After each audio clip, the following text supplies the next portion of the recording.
This is the Cycling Over 60 podcast, season 3, episode 17, A Bike Law Firm, and I'm your host, Tom Butler.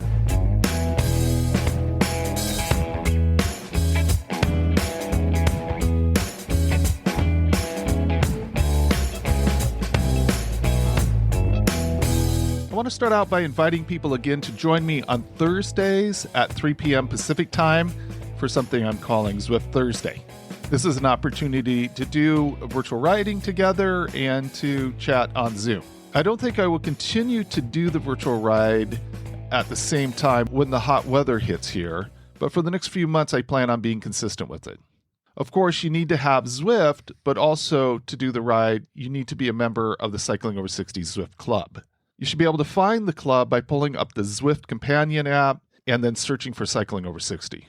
Once in the club, look for the club events section and hit the plus symbol to signify that you want to attend the ride. When the ride time comes on Thursday, start Zwift up a few minutes before 3 p.m. Pacific so that you can be set and ready at the starting line. You should be able to see the ride as soon as you log into Zwift, but I'm not sure how long before the ride it starts showing up. Most of the time I've gotten in about 15 minutes early and I see it then. I've done a group ride now a few times by myself, which is good because I'm still trying to figure everything out. But I think I might be able to orchestrate the ride smoothly this Thursday. Maybe. Because I've only done the group rides alone, I'm not 100% sure what the group experience will be like. I do like the route a lot. It's called Coast to Coast, and I think it's going to be good for a group experience. It took me about an hour at around 1 watt per kilogram. And that's the pace that I plan to typically go for the Zwift Thursday rides. The time estimate they give for 2 watts per kilogram is 50 minutes. I believe I have set up the ride in a way that if a group wants to go off the front, you can do so. I would like to see 2 different groups, a slower group and a faster group. Now, I'm not sure what all can be contested on the route. There is the Woodland Sprint, which I know can be tracked for the group, also Jarvis KOM. But there is the Jarvis Lap and the Jarvis Sprint, and I'm not sure about those. I will open up a Zoom chat room during the ride. The best way to get the link to the Zoom is to email me. You can find my email in the show notes. Even if you aren't doing Zwift Thursday, feel free to pop in the Zoom and say hello or ask a question. Last weekend, I went to the bike swap that Cascade Bicycle Club puts on in Seattle, and I loved it. The experience makes me want to travel around and see other bike swaps. I would really like to see how it compares to bike swaps in other areas. I'm curious if anyone listening knows what the biggest bike swap in the U.S. is. I see that VeloSwap in Denver looks like a great expo. Also, if you go to liveinpeace.org/bike swap, you can find a bike swap that happened in 2024 in Palo Alto that looks interesting. And they mentioned that will happen again in 2025. I have to say I'm in love with the idea of attending a Live in Peace bike swap. And it looks like I'm just barely in time to draw attention to what is claimed to be the East Coast's largest indoor bike swap, and that's the 28th annual Stop, Swap, and Save that is happening in Westminster, Maryland. Go to stopswapandsave.com for information, and I'll put all those links in the show notes. I will wrap up this week's update with something I find interesting. I am now starting to push more weight with my upper body workouts. That means that I'm feeling really fatigued after the workouts. One thing I've noticed, and that I hope continues, is that these hard lifting sessions really knock my blood glucose down. It is obvious that the lifting does more than riding for immediate utilization of glucose. I'm really curious what is going on, that even though my upper body doesn't seem as much muscle mass as what gets pushed when I'm cycling, there's something about the intensity that makes a difference in the glucose utilization. I'm really looking forward to finding someone to have a conversation with this, someone who knows a lot about energy utilization and exercise.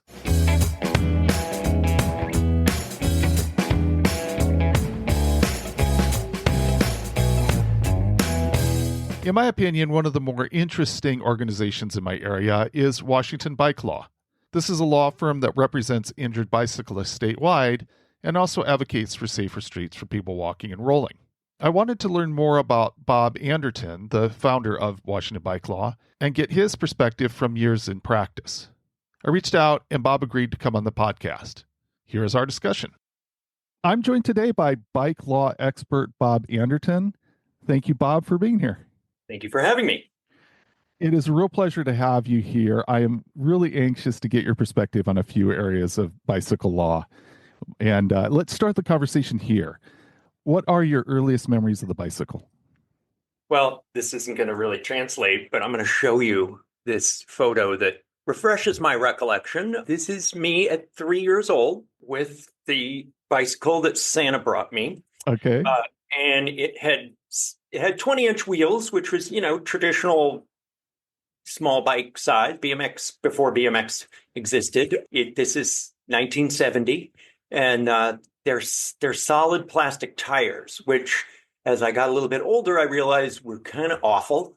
Okay. And I have a vivid memory of going on a walk with my parents, probably my dog, and seeing that someone had thrown out, back in the days of you could throw out whatever you wanted in the trash, someone had thrown out another kid's bike, but that one had, real tires and wheels, although they were flat. And so we grabbed it out of somebody's trash, took it home, and I learned how to patch tubes. I think we might have even patched the inside of the worn out tires, but it was way better than the plastic ones. And I had that bike for longer than probably I should have.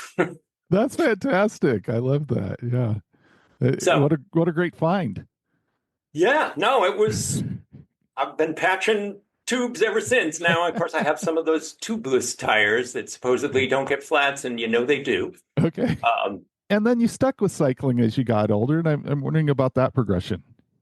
I've been a lawyer since 1992, and I've always represented injured people, but I never had some kind of business model to be a bike lawyer. I mean, I'd never heard of such a thing. But before I started my own office, I worked obviously for other folks. And one of the people that I worked for only represented catastrophically injured clients. And so it's a high level office where I kind of learned some of the tricks, I guess, or whatever. And then I also worked for an office that represented a lot of people, and they were smaller cases. And a lot of our clients were immigrants. And, honestly, I really enjoyed getting to know folks that were different from me and being able to make a difference in their lives. I mean, these were not big cases, but they were big to the clients, and it really felt good. And as years went by, I think I had practiced for 8 or 9 years. People started kind of naturally coming to me, and I started thinking, oh gosh, maybe I could have my own office. And I actually thought maybe I would represent kind of immigrant communities because I really liked it. But it turns out I'm not really in any immigrant communities. My grandmother came from Norway in 1929, but I don't really have that kind of connection. And there are lots of folks that do. So that didn't happen. I mean, there were a few people, they were great. What I guess did happen is that I was a bike commuter and I started representing bike people and particularly bike messengers. And of course, we don't have a lot of bike messengers anymore. We have PDFs and the King County Superior Court. Well, actually, I think I don't know that all the courts in Washington, that's not true. There are state courts that still require paper filing, but pretty much if you're an attorney, you can't even file with paper. So that job kind of went away, and so did those clients. Even though we don't have bike messengers anymore, more and more people are riding bikes, particularly in Seattle, where it's terrible to drive. And unfortunately, more and more people are driving dangerously, which is bad for me as a bike commuter and you as Tom or anyone listening. We want the roads to be safe, but we've had, as a result, a lot of clients, and the office has expanded to now where we have 4 lawyers and support staff, where it was just me for a while. What was the year that you started specializing, I guess is the right word, in bike injury cases? Yeah, I'm gonna go a little into the weeds here. Technically, in Washington, we don't recognize specialties. So lawyers say all the time that they specialize, but you're not really supposed to say that. The one way to say it is that the practice is limited to, but it doesn't really sound that good. What I can say is that when I started my office, I think in the year 2000, and it was called Anderton Law Office. Legally, it still is. The Washington State Bar Association at the time said, you can call your office anything you want as long as it's your name. And later they've changed the rules and they've said you can really call it anything you want as long as it's not misleading. At some point, a few years in, I decided to change the name, even though legally it's a DBA, to Washington Bike Law. And I think that's way cooler. What is Anderton? No one, people are always fixing that spelling. But everybody knows Washington Bike Law. It works. Really, not too long after you opened your own practice, you knew that you were going to do bike law, or did it take a bit for that to develop? My wife was rather skeptical when I said, I think I kind of want to change the name. And at that point, I would say maybe about half of our clients were people who had been injured while riding bicycles. And at this point, we represent people injured while walking or doing something kind of related to that. And we'll sometimes represent former clients who are in a car crash. But, it's probably in the high 90% range that our clients are bicycle related. I don't know, a couple years after early 2000s, I think, since we didn't legally change the name, I don't have an easy way to check. Yeah, gotcha. There is a point, it seems like, that there's not that many firms like in the country, Right. that have that kind of emphasis. Yeah. What's that like being the only bike lawyer, or one of, Right. I mean, Yeah. maybe at one time you were kind of seen as the only bike lawyer, or again, I'm thinking there was a time when there wasn't very many. Well, I would say that this area, bike law, is something that is continuing to grow throughout the country. And there are lawyers who are, bike people and people who are committed to making the streets safer. And that's great. There are also lawyers who just generally represent injured people. And they have figured out that bike people make good plaintiffs. And there are a couple of reasons for that. One is that, most injury claims are related to car versus car crashes. And a lot of times there's not a lot of visible damage to a car. And sometimes people can be seriously injured, even if the car doesn't look that way. But most people think, I don't know, right? And, are you faking this? Why did you do that? But no one ever says, after somebody driving a big pickup runs down a person on a bicycle, like, how could you possibly be hurt in that crash? It's like, oh my God, you're alive, Right. So there's that. There's also the fact that the people who tend to ride bikes, like I know a little bit about your background as a way to become more healthy. Bicyclists tend not to be malingerers. And in terms of personal injury claims, that's something that insurance companies always like to accuse people, like, oh, well, your client wasn't really hurt. They didn't really need this treatment. And they didn't really want to get better. They just wanted to get a payout. And I don't think I've heard that for a long time, because our people, it's more like, maybe you shouldn't go back on your bike right away. Like, make sure that you're actually going to be okay to ride. We want to be active. And so throughout the country, there are more firms that are seeking to represent people who've been injured on bikes. And, you may know the statistics related to Vision Zero. I mean, many places in Washington, in Seattle, and throughout the country, we endorse this concept called Vision Zero, the idea that there are no serious injuries or deaths on the streets by 2030. But the data is the opposite. Like more and more people are being seriously injured and killed. So there's more work to be done. Even today, insurance companies, they're like, Washington bike law? Like you just represent bicyclists? Like, is that even possible? Like, yeah.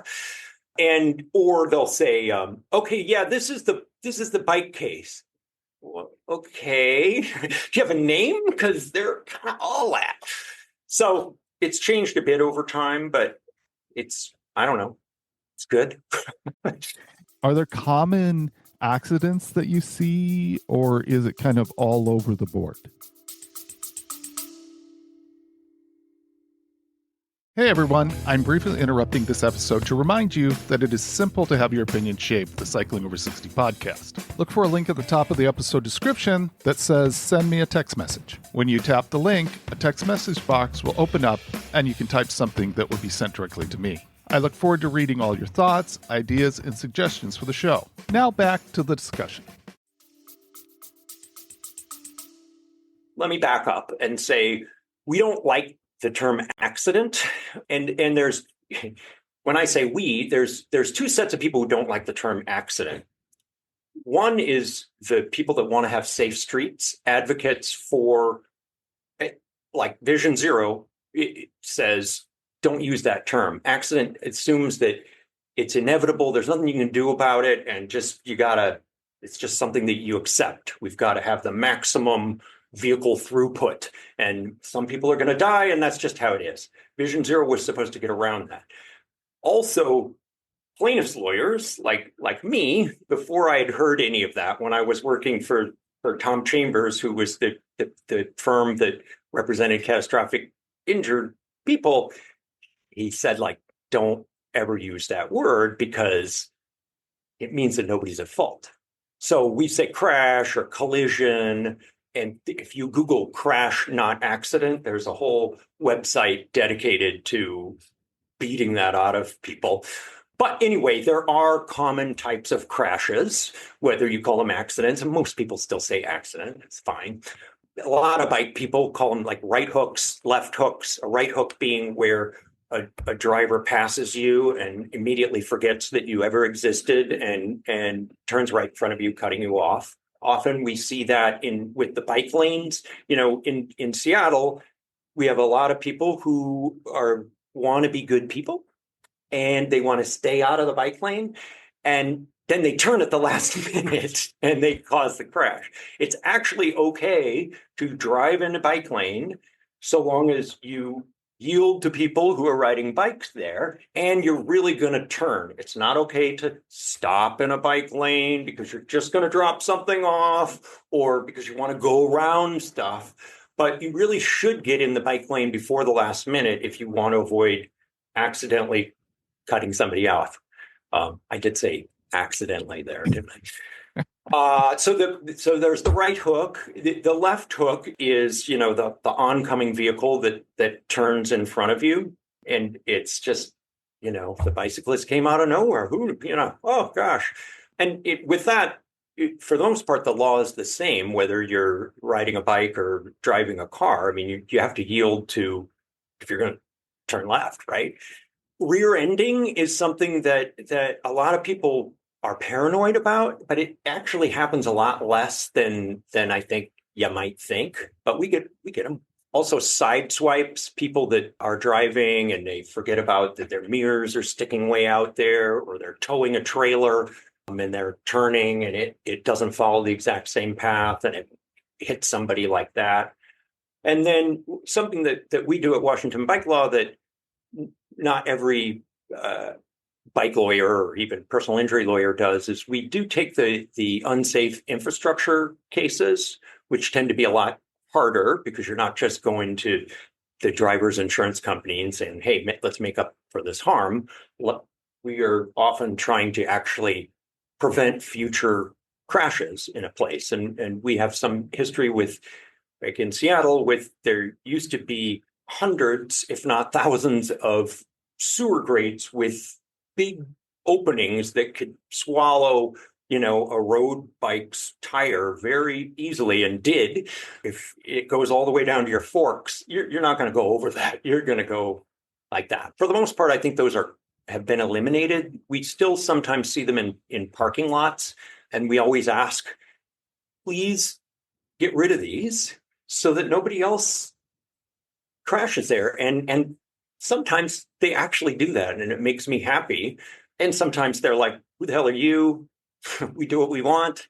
Other infrastructure cases, that we call them speed bumps. You see the sign, speed bump, but Seattle does not have any speed bumps on our public streets. We have what are called speed tables, or elevated crosswalks, which are the same degree of elevation, but the transition happens slower. And so people don't crash on their bikes.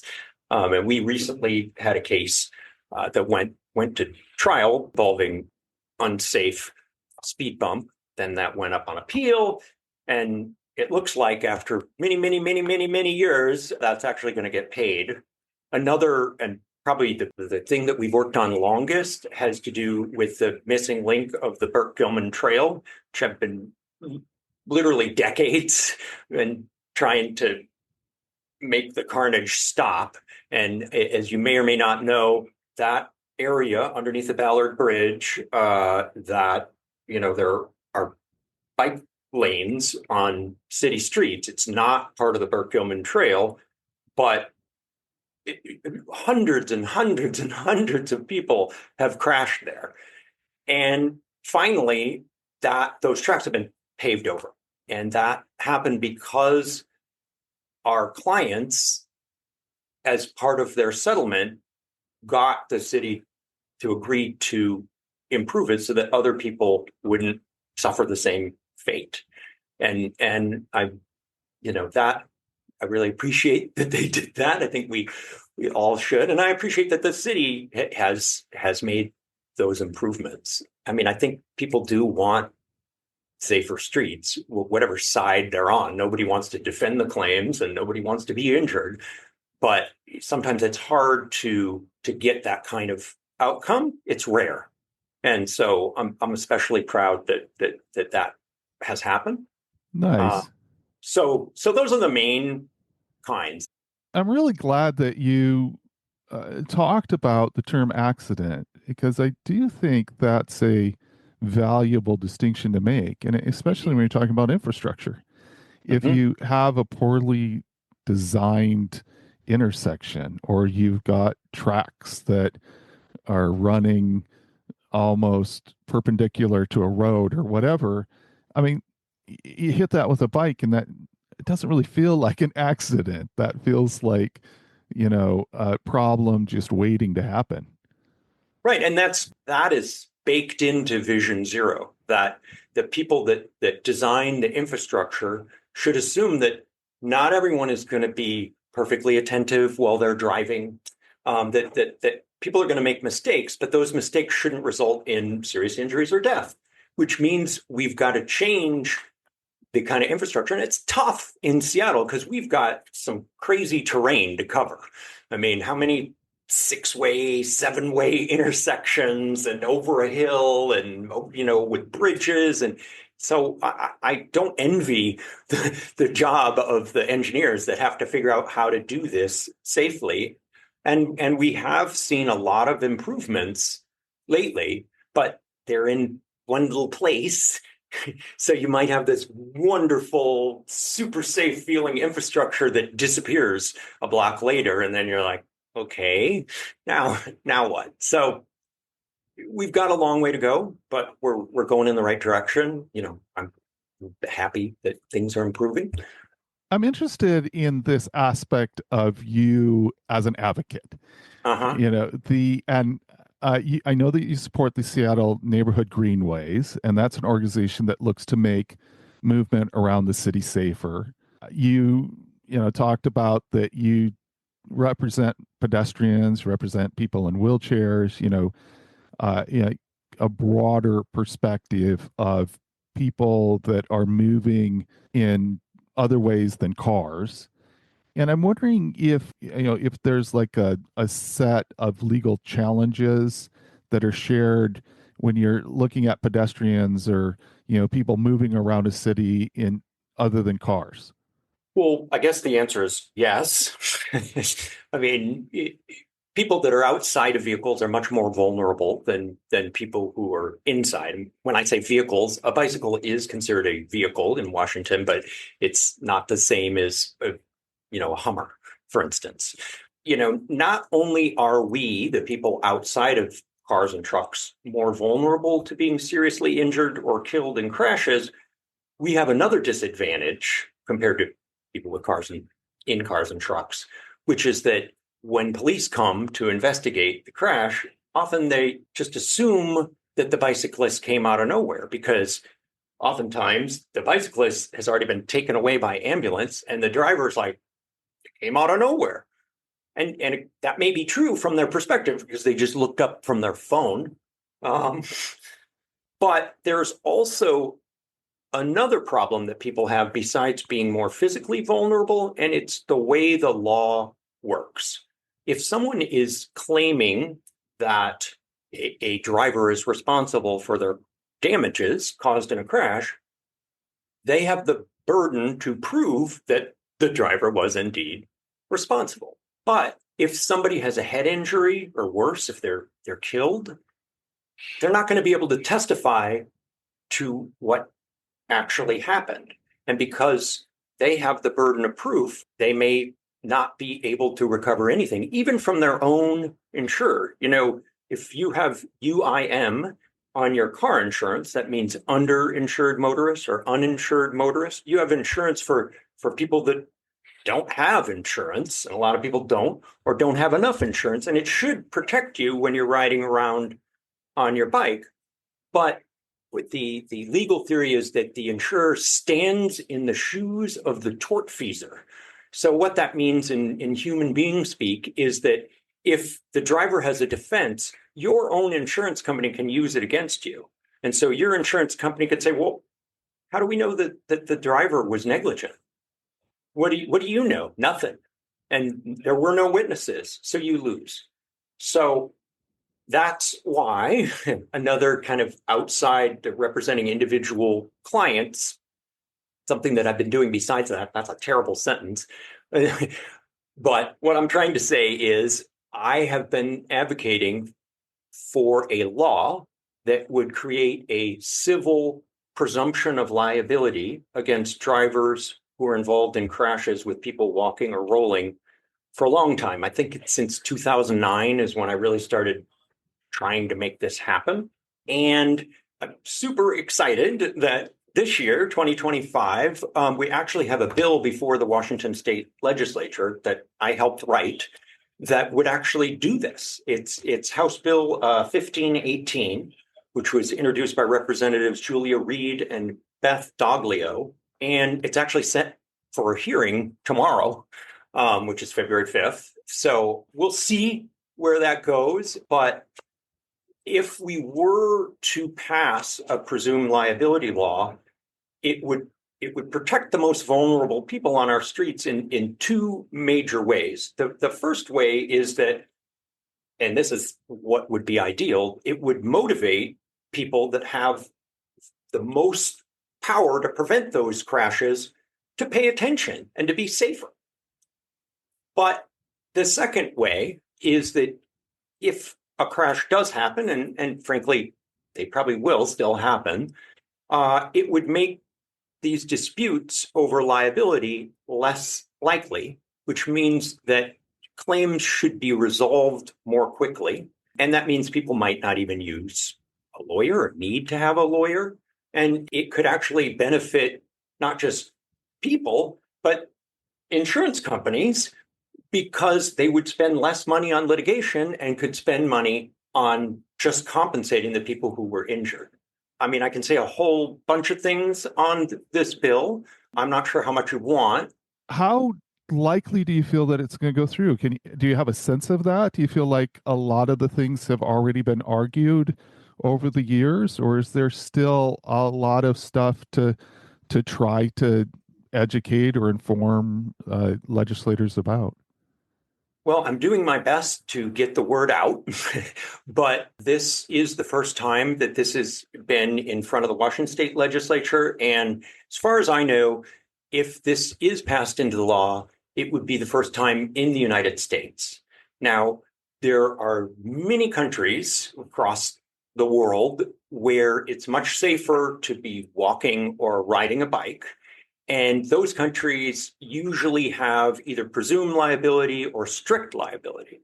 With presumed liability, which is what we're talking about here, you would be able to rebut that presumption. It's not like the driver is automatically responsible. They're just presumed responsible. And since they don't tend to lose their memory, they could prove that they weren't.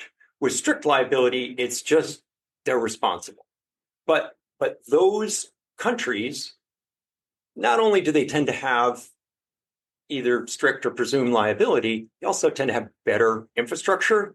So it's a little hard to prove causation.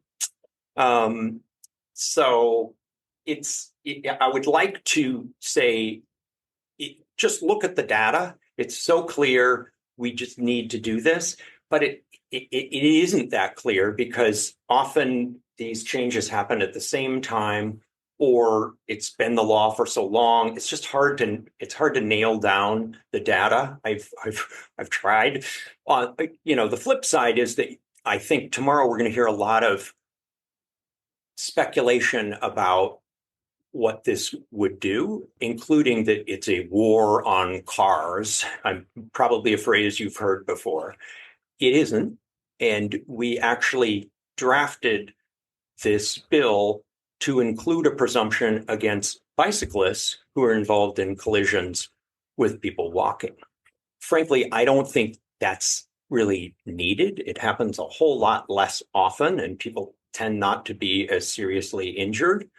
But because that tends to be the first line of defense, parking maybe might be the first. How will this reduce free parking for cars?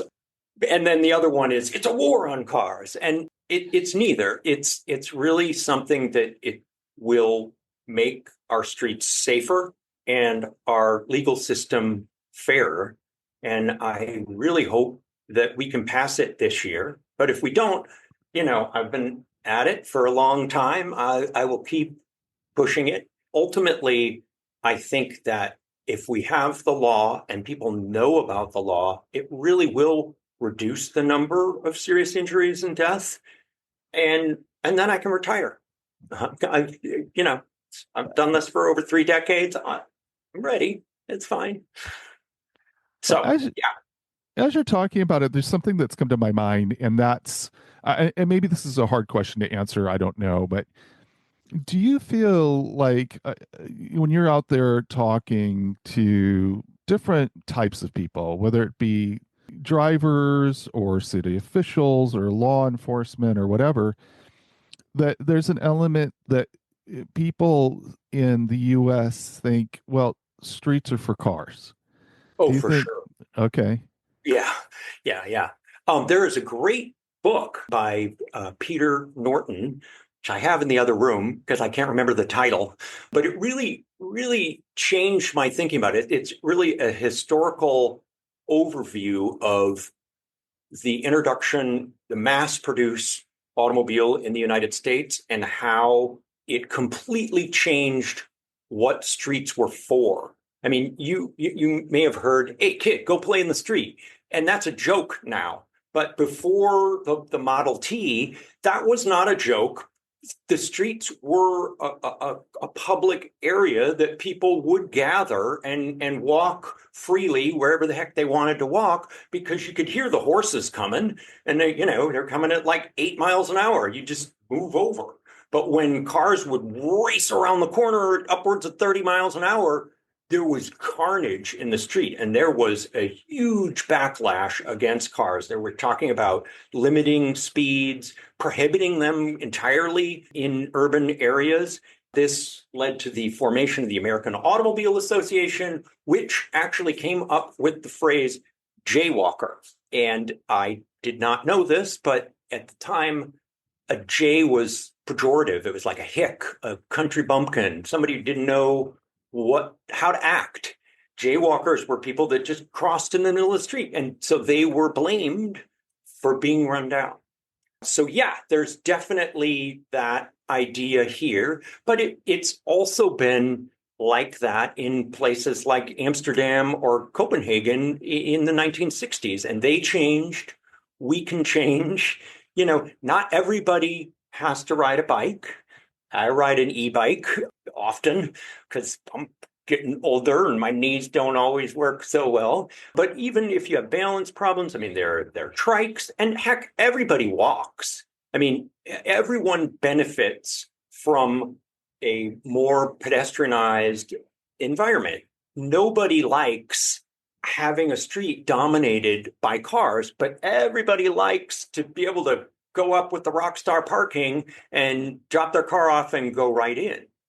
I recently saw an illustration about why our perceptions are so weird. And I don't know if I can describe it, but basically, if you go to a shopping mall, there's lots of parking, right? There's acres of parking, but actually you might park what is the equivalent of a couple blocks away.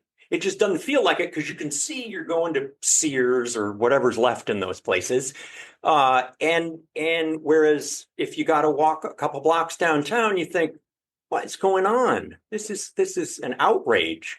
But yeah, no, there's lots of, I've got a lot of different fun reading related to street use and parking. That's not really my part of my practice, right? But it's definitely something that I've come to appreciate, that we do look at this in a way that we think is self-serving. Like, I want to have free parking. I don't want to pay for parking. Like some of these, I'm not going to pay $40 or something to park in a parking garage. I'm just going to keep going around the block until I find the free parking. There was some kind of study, I don't know the exact findings, but it was a significant percentage of downtown motor vehicle traffic is people looking for free parking.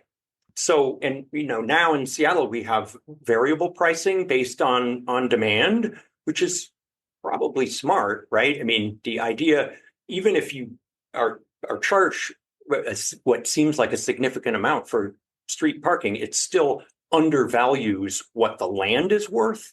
And there are alternative uses that could be better. But then, we need to have a way for people to get around. Not everybody's going to ride a bike. So, we got to have safe and effective places to walk, to bike, mass transit. And then you don't need your car until people are going to do whatever's easiest. And I find that it's easiest for me to ride a bike. I mean, I'm here in downtown Seattle. I live in West Seattle. My commute has some wonderful parts along beautiful water and some terrifying parts where I've literally seen people killed. And it's getting better all the time. I'm glad to be here now. But yeah, I don't even know what the question was at this point, but streets are weird. People in the United States do have I think, an incomplete view of the history of streets. And I think we tend to undervalue the human component. And it's just like this war on car rhetoric. It's like, isn't the goal to get people around safely, not to provide subsidized private vehicle parking everywhere? Because that gets in the way also. So, but I could rant on and on about that. So let's not. I have to be, open with myself. I have to be real to myself. My perspective has really opened up since my daughter and my son-in-law moved to Seattle. Hmm. and they are a one car family or one car couple. And just having them educate me on, Dad, take the light rail, Yeah. throw your bike on the light rail, and you don't need to come into town with your car. And because I would come into Seattle and I would be looking for parking Yep. and driving around looking for parking. And, I just have to admit that it's tough to get out of that perspective. You Right. almost need to Yeah, have, and I don't mean to shame people who do that. I mean, I do it too, right? yeah, I yeah, mean, we all do it, right? Nobody wants to pay for it. Everyone wants it to be easy. yeah. But this goes back to like the duty to build safe infrastructure. You need to build stuff that works for people. People are going to do whatever's easiest for them. And if it's easiest to drive, people are going to drive if they can. I mean, and some people will sacrifice and take the train with your bike and then transfer to the bus and do this whole thing. But if they can drive and have free parking, ain't no way they're going to do that. We've got to do better because ultimately, as we have increased density, it doesn't matter if your car is electric or if it burns coal. It they all take up space, and they take up a lot more space than you are using at any time. And so if you want a city that functions, you really got to have fewer cars. And we're seeing that in places like Oslo, Norway, where a few years ago we went to visit family and we found a hotel, online, and we didn't realize that it was right on the edge of where there's no car. So one side of when we left the hotel, it was great. It was a car-free part of the city, but on the other side, it's the belt line that goes around. So our hotel was like terrible, car. Because people drive there too, but they just don't drive in the city because they've made the policy decisions to build a city up for people, not for cars. And I hope we'll see more of that here. And we are, but it's slower than I'd like. When you look at Washington State, Mhm. do you think that Washington State is a place that's going to be a leader in these kinds of things, that is going to be leading in change, whether it be kind of the legal landscape, like this bill that you're advocating for, and you helped author, the shifting mindset of the city. Even, do you think Washington is in a place, Seattle's in a place to maybe lead the way with some of this change?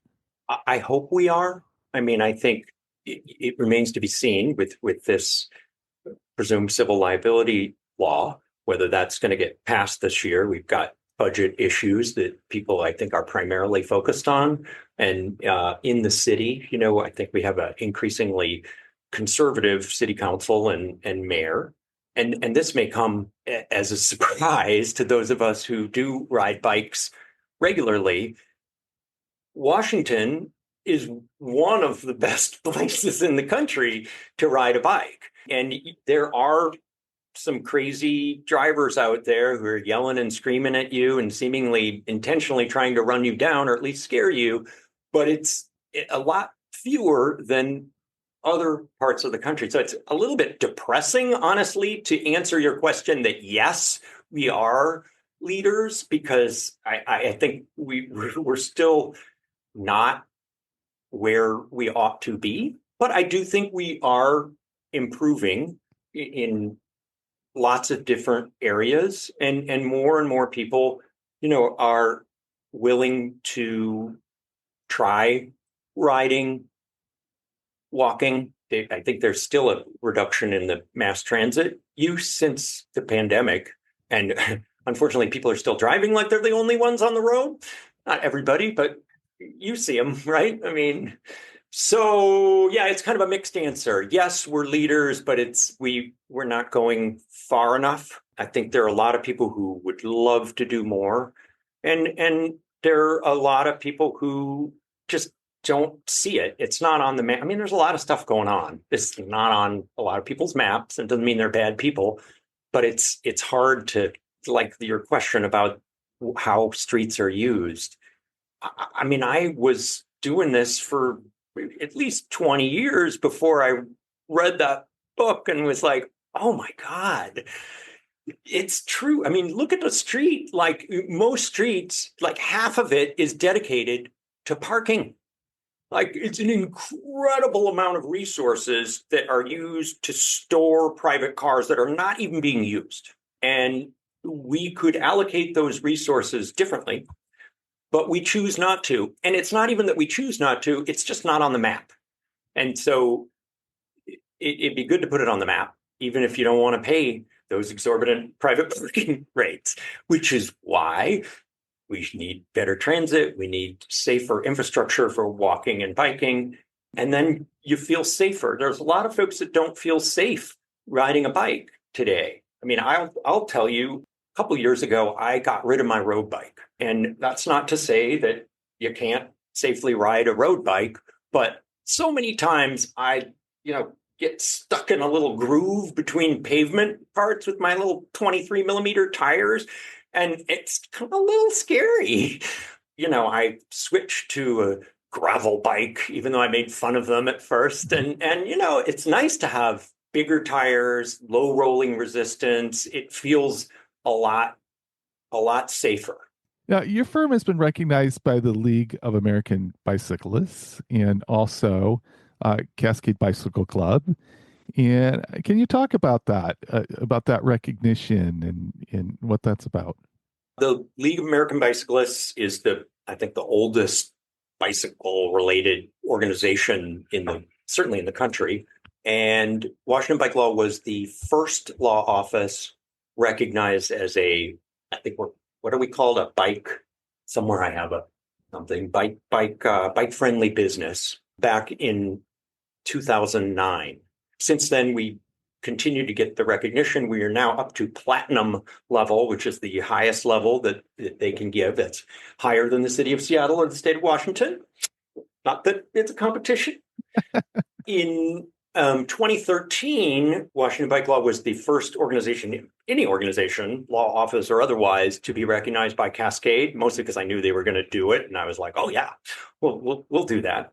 They're not doing that anymore. So it was kind of one and done, but we still have this kind of blue glass thing says we're that.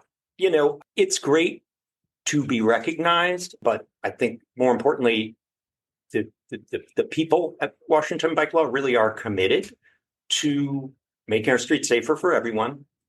And, we're tenacious. We're keeping at this because we care about our clients and the bigger picture. So if we get recognition, that's cool. Thank you. I mean, I'll put it on the wall. You probably saw it on the website. We're going to put it out there. And it's nice to have someone else say, yeah, you do what you say you do.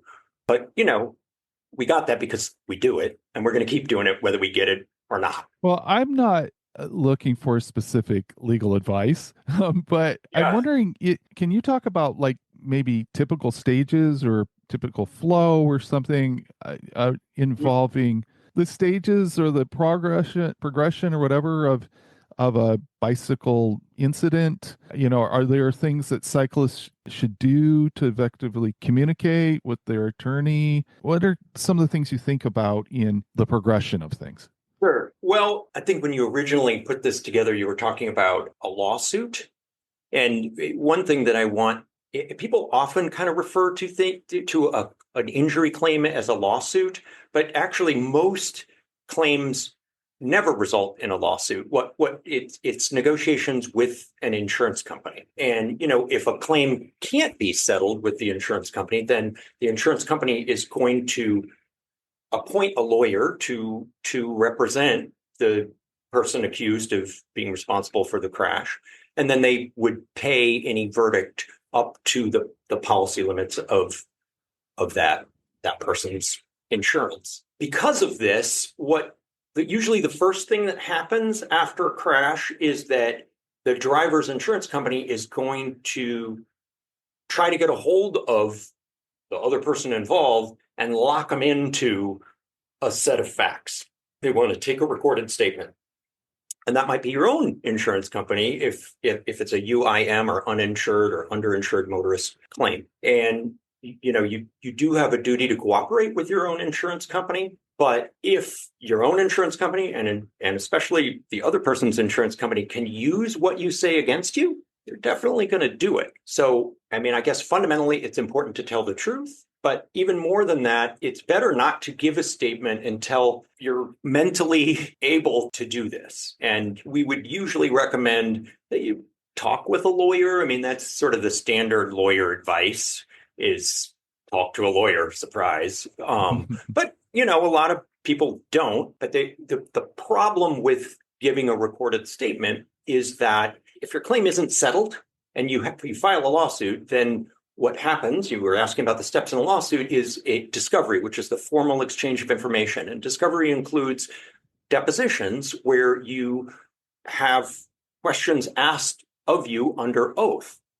But if you already have a recorded statement, then they kind of have what we call 2 bites at the apple. They have more opportunities to catch you in some kind of inconsistency, which is why the first thing I said was the most important thing is to tell the truth. That's kind of the step one is that statement. I guess the other thing is often insurance companies try to settle claims quickly. And one thing, I'm not sure how widely distributed you are, the statute of limitations is the legal period in which somebody has to settle a case or they have to file a lawsuit, after which they don't have any rights, right?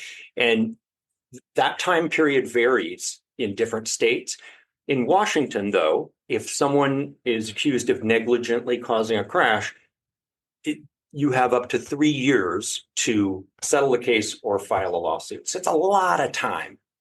And I think a lot of people don't know that. And insurance companies kind of pressure them into some kind of lowball settlement. And they might say, well, we'll pay up to a certain amount if you need these medical bills. And I think if you take anything away from what I'm saying now, it is, especially if you're not going to use a lawyer, if you're going to try to settle your case on your own, don't do it right away. Make sure that you're really back to where you were before the crash, before you settle, because you're not going to get the full value from the insurance company. And once you settle, it's over. So I guess that's helpful for people who are not represented. And then I think you also asked about, how should people communicate if they do have a lawyer? And one thing that I know, I always get kind of weirded out when I know that a professional is charging me a lot of money and I want to kind of get her done. Pretty much anybody who represents, that is, any lawyer who represents injured people does so on a contingency fee. So the lawyer would take a percentage of whatever they get you. That varies a little bit, but it's fairly standard, as opposed to an hourly fee. And people should remember that if you get a lawyer, make them earn their keep. They want to get you the most money because that's how they get the highest fee. You want to get the most money. So talk to them. If you have questions, ask. If you get something in the mail or an email and it's referencing this crash, don't respond to it yourself. Send it to the lawyer. Ask, what is this? Should I respond? We tell people this, and yet they respond all the time on their own. It's oh, don't do that.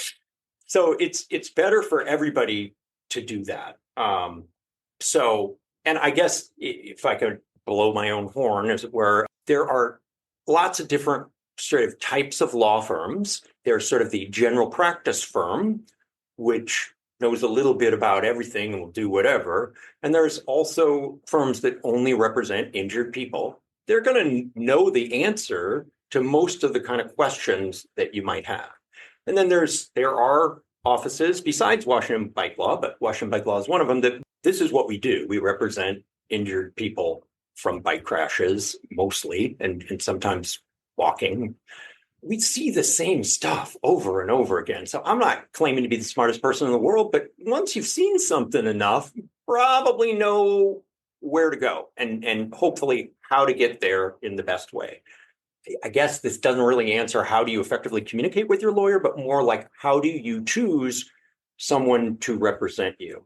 So besides that general rule, you want somebody that you feel comfortable with, because sometimes these things will drag on longer than you could possibly imagine. I mean, I just got an email from a client. She's like, yeah, we've been working on this for over 5 years. If somebody makes you nauseous to even hear their name, like maybe that's not who you should work with. You have a lot of experience, like you've said, you've seen a lot of things. And what are the most important safety precautions that cyclists should take to minimize the risk of accidents? This is a great question. Thank you. I think I mentioned that I used to regularly represent bike messengers, and they're kind of punk rock kind of folks. And it seemed like most of them had this mindset that drivers wanted to hit them. And so their response was assume that they were invisible and just avoid it, pay a lot of attention. And a lot of them also really took steps to be invisible, wearing all black and taking off their reflectors. So I think it's both. It's probably better to be aware and visible. But in terms of what specific steps somebody can take to avoid getting hit by so many of the inattentive drivers out there, I have a specific recommendation, and that is a helmet light. And particularly in the winter when it's dark here in the Pacific Northwest, and that's to be honest, I feels too dorky to wear it in the summer. So I have a winter helmet, but this thing, and I have some fancy schmancy bike one, but my sister, who's a nurse, she got one on Amazon for like $6 or something. And it basically does the same thing. It's visible in the back, so cars see you, but more importantly in the front. And what this does, and it's not required, right? Legally, to ride it during the hours of darkness in Washington, you need a front headlight and you need a rear reflector. You don't even need a rear light. That's not to say you shouldn't have a rear light. You should, but legally you don't have to have it. And you definitely don't need to have a helmet light. But what a helmet light does is when you turn, right, you have light where you're looking. So it's helpful when you're going around a corner or something like that. But more importantly, you can look at drivers and you can see if they're looking at you. And I'm here to tell you they're not, right? And suddenly they're like, what the hell is that light?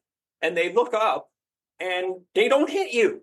I mean, I can't tell you how many times I feel like this has saved me. And it's great. We shouldn't have to do this, but it's helpful beyond preventing an inattentive driver hitting you. It's just helpful to see, like you can hit a pothole, you can run off the road. I mean, there's no reason not to do this, especially because you can get them cheap. So I think that's a little bit different than the usual, don't wear black and all the things that you hear.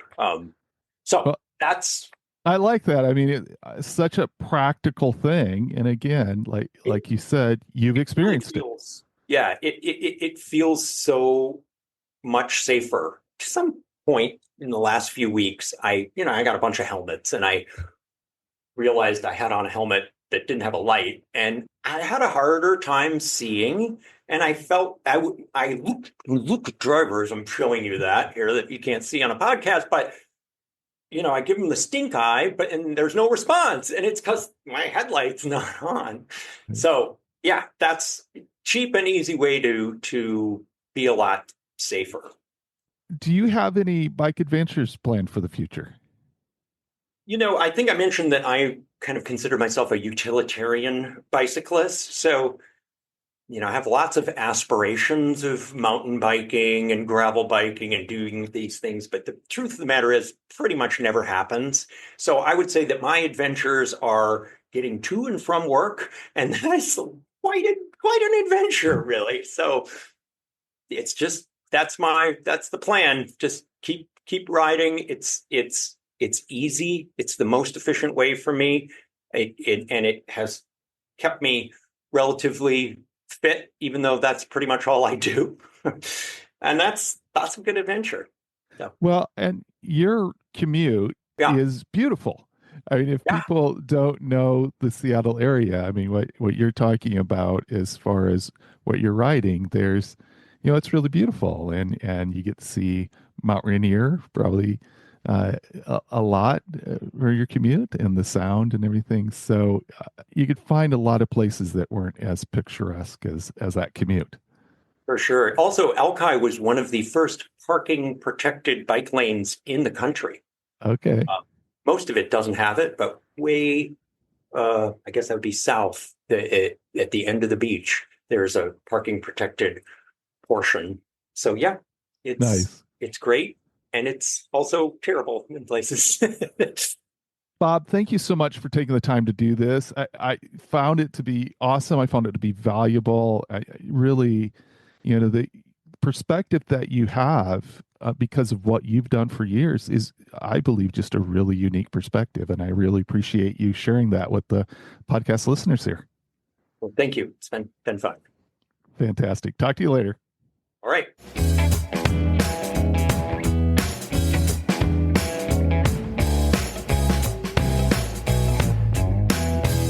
I am thrilled that I got to share that conversation on the podcast. Bob has had such an interesting view of the changing cycling landscape over the years. If Washington is there to be an example for other states to follow in creating excellent cycling conditions, it's because there are a lot of people like Bob who contribute to this being a unique place to ride. And I was able to do my part this week by participating in bike legislation lobbying activities in Olympia. This was my first exposure to engaging in grassroots advocacy for bike safety. I was thrilled to learn more about the process, and I'm sure I'll do more of it in the future. Bob mentioned a book on the history of roads and cars. I will put a link in the show notes to the book. It's called Fighting Traffic, The Dawn of the Motor Age in the American City, and it's by Peter Norton. I plan to dive into it soon. I have about a week and a half now to get ready for this year's first group ride. I have to say, I'm feeling nervous about being ready. Now, whether you are training for a specific ride or not, I hope next week brings you whatever you seek as a cyclist. And remember, age is just a gear change.